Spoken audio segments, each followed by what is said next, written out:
All right, so the Internet of Things is very hot.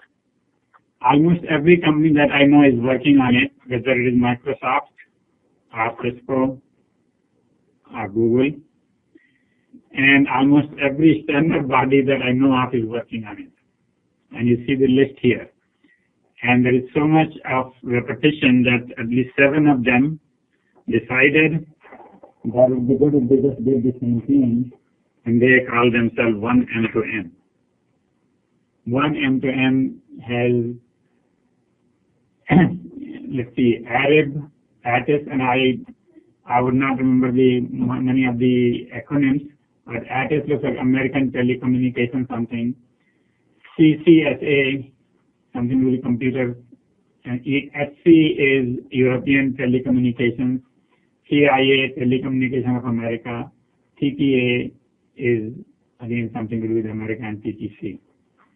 So everybody is involved, whether it is a carrier, equipment manufacturer, the network provider, network equipment manufacturer either. I mean, basically, equipment manufacturer is people who are making lights, for example, Philips, or and anybody who is making anything. Let's say anything that you see here, everything is a thing, and everybody wants to be internet that thing. So projector, ceilings, walls, house, rooms, everything. Everybody is involved. There's a lot of activity. So why is the data link different for IoT than for computers? First reason is energy. And first reason is energy, because many of these little things may not have, they may be battery operated, and so they need to decrease energy by a factor of 1,000. Okay, and say energy per bit. They may not be sending too many bits either, but whatever bit they send, they want to have energy spent on sending that bit to be 1,000th of what it used to be. It has gone down a factor of 2 per year. So get to 1,000, it will take about 10 years. If anything goes down a factor of 2, traditionally, but we can't wait that long, right? Even wait for 10 years, we cannot, so either we wait for 10 years or design better protocols. So all the new protocols are coming up. Everybody is designing new protocols, and now you can distinguish them by the name Smart. So there is Bluetooth Smart, Zigbee Smart, Wi-Fi, actually they don't have Wi-Fi Smart, but that is coming up as well. Everybody is working on making it low energy. Messages are very small, and therefore the overheads have to be low.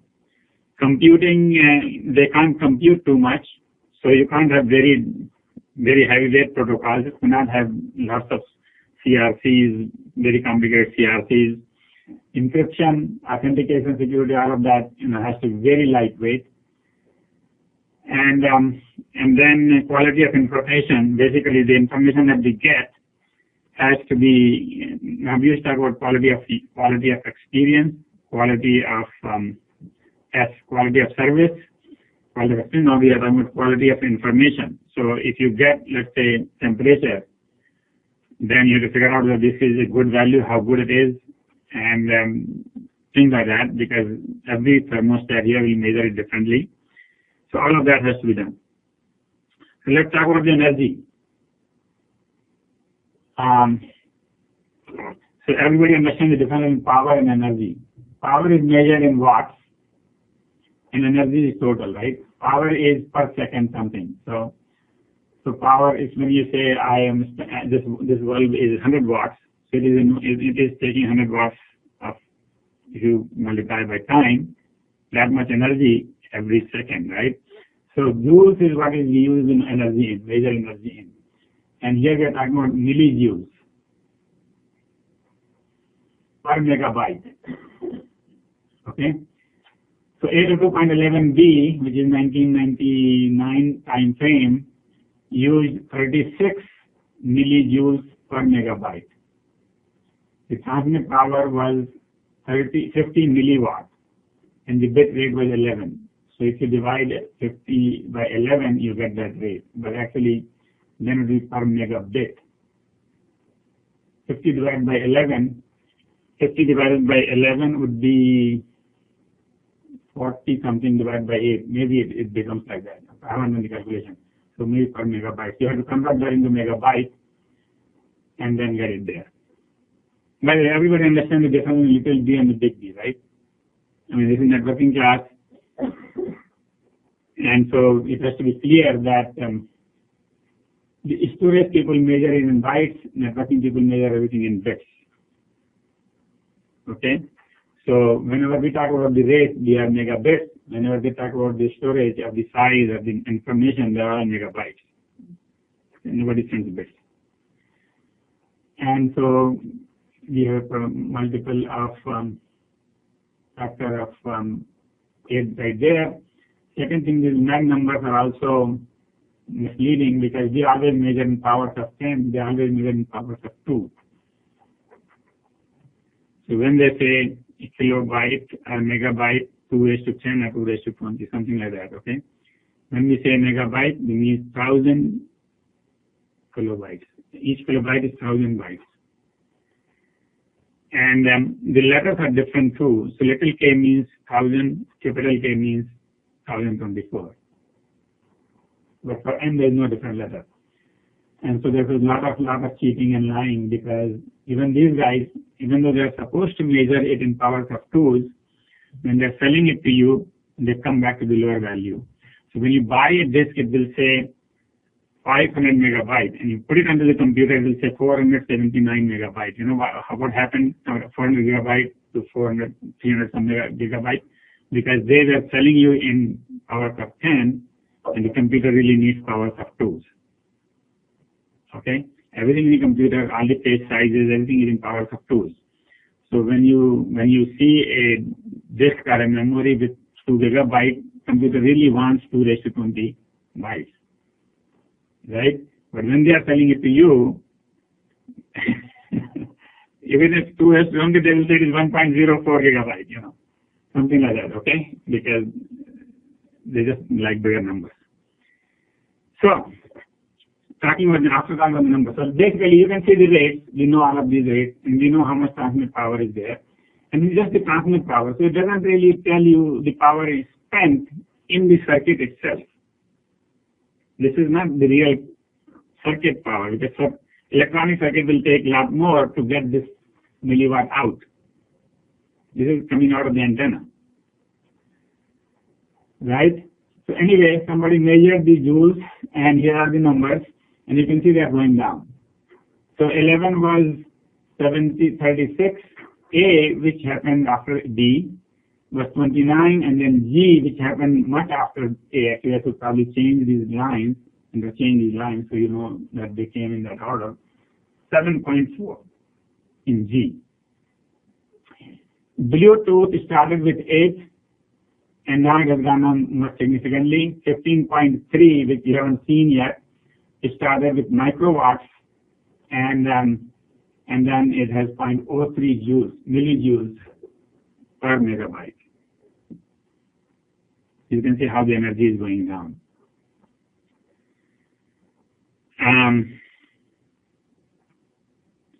So the Bluetooth, which is original Bluetooth, used low power compared to any of these, Wi-Fi and other things, but still it was not low enough for our requirement. You see, 11 started with mostly powered by wall power, electrical power, right? Most of the devices, computer, access point, they're powered by the electrical power. So they're not battery operated that much. But Bluetooth devices are all battery operated, headset, or GPS, or whatever you have, they're all battery operated. So I started with very low energy, but not low enough.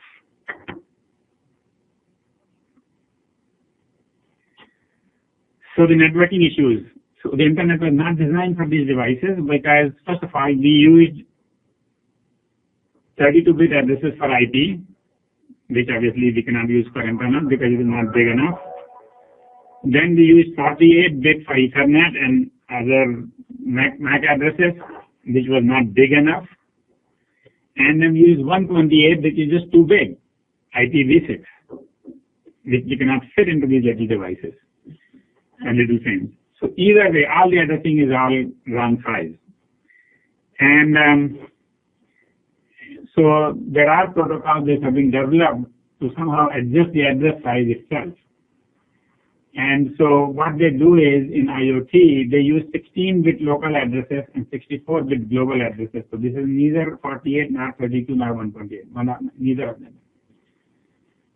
64-bit global addresses.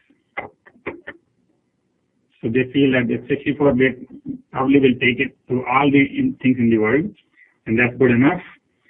And then, of course, we cannot use 64-bit when we are using it inside a building or room or whatever. So inside the room, we just use 16-bit. Okay? And that's what you will see, that there are protocols that change from 16 to 64 to 48, 64 to 128, 64 to whatever you need to go to. And so there are protocols called 6LoWPAN, 6 to non-IP, and they vary about such things.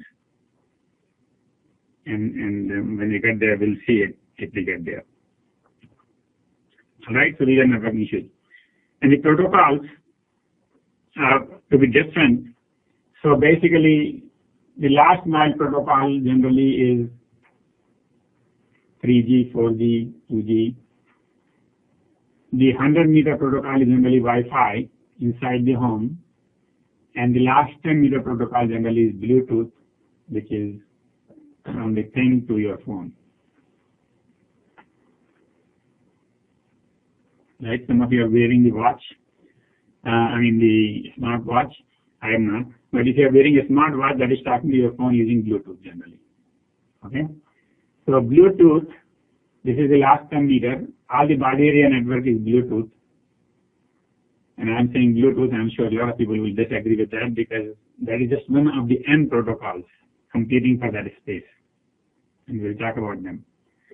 So there are protocols for 10 meters, and there are protocols for 100 meters, and there are protocols for the last mile. There's a lot of competition in each range.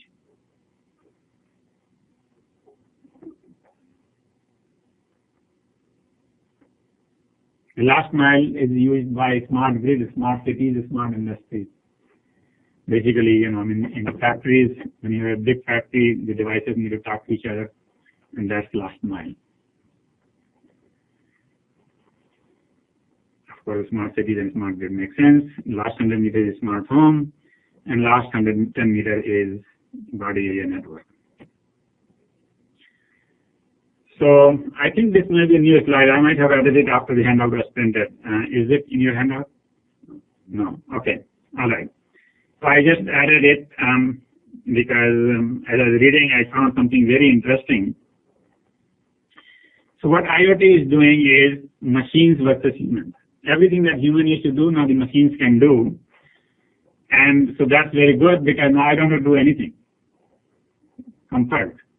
I can sitting here, I can turn off the light at my home. I don't have to run to my home. From here, sitting here, I can take care of my office. I don't have to walk around, right?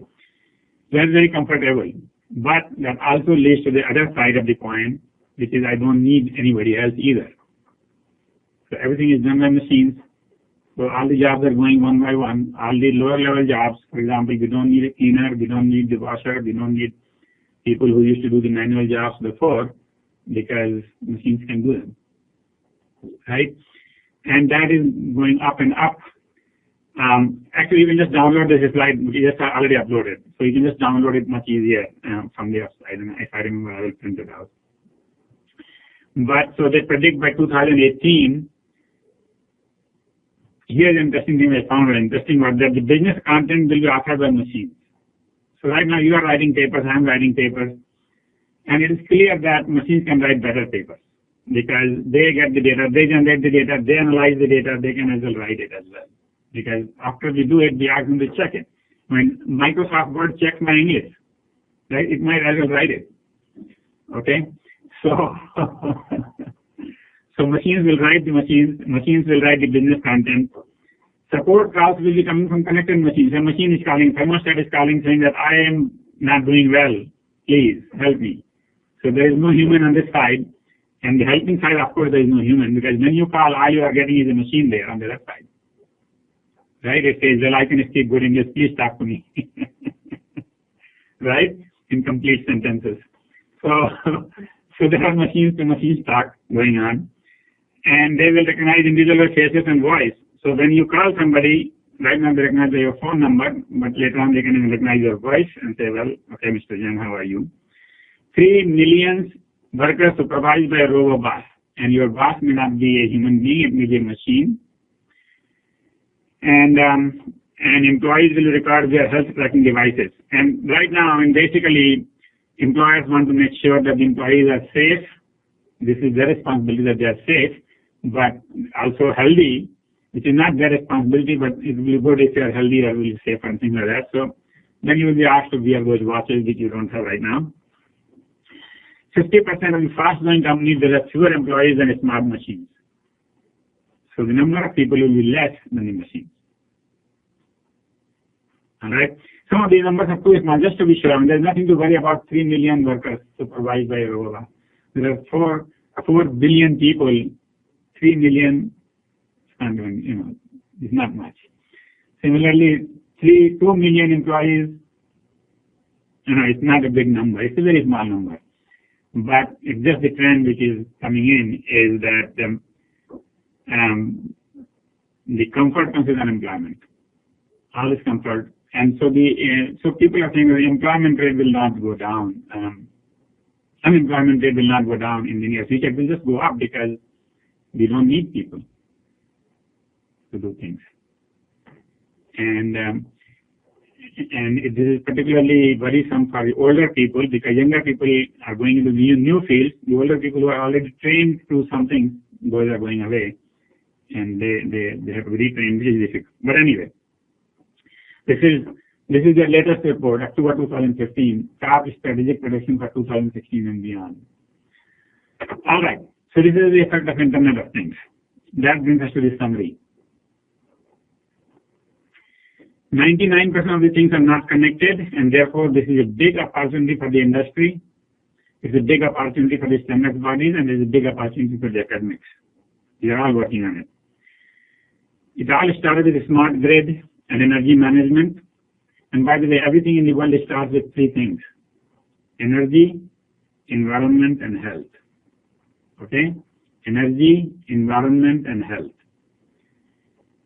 So, those are the 3 things that the world is worrying about right now. And whatever you do somehow impacts those 3, you are in good hands. Smart grid and energy management are leading the change. Smartness comes from communication capability. So one thing you learned is that what people are worrying about is how can you communicate, not how you can compute. Compute is solved. We can go to the cloud and get it done. And computers are very, very fast, so it's not really a problem. Storage is very, very hard, very, very high level is available. I mean, I carry about 4 terabytes in my pocket, so it's not a big deal. All right. What is the problem is the connectivity. And so that's what we are working on. We are right at the knee. If you go back to that shape curve, that height cycle, we are right at the knee. Right now there are several research issues to be solved. Once those are solved, they become the startups right away. And then the startups can become, to take to the rest of the world. So hardware implementation, data analytics, security, networking, all of these are required. Computing everywhere, cloud computing everywhere leads to fast computing and multi-cloud computing. And so, that's why we are working on multi-cloud computing. All right, reading list. Please check if this slide is still the same, but it could be. But anyway, so this is a book which is 2012, Internet of Things, a Middleware Perspective. And then Internet of Things, the application and protocol, which is 12 again. Okay. All right. There are later books, but I put them here because they were not as good. So I think you are better off with the first 2. And all of them are Safari, so please read. If you have any questions, ask me.